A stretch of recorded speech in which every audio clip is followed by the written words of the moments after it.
Hello everyone, তোমরা নিশ্চয়ই সকলেই ভালো আছো। সুস্মিতাস মেকআপ স্টুডিওর পক্ষ থেকে বলছি।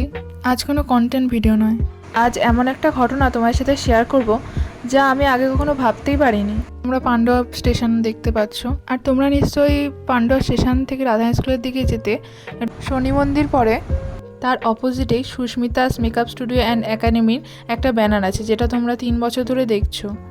এই ব্যানারটাই দিন পর আগে আমি এরকম কাটা অবস্থায় দেখি, তারপর আবার একটা ব্যানার লাগাই ওখানে।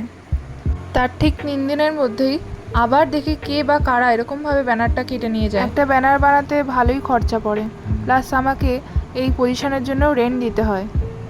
আমি বুঝতে পারছি না কে বা কারা এই ব্যানারটাকে এইভাবে নষ্ট করছে, কিন্তু তাদের উদ্দেশ্যটা আমার কাছে পরিষ্কার।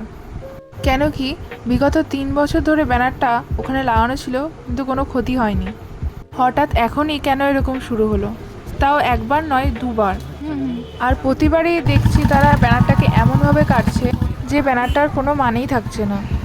আমার ক্রিয়েটিভিটি সবার মনে জায়গা করে নিয়েছে, সেটাই কারণ হতে পারে। এবার তোমরাই বলো আমার কি করা উচিত। আমার হেল্পলেস লাগছে, তোমাদের মতামতের অপেক্ষায় রইলাম।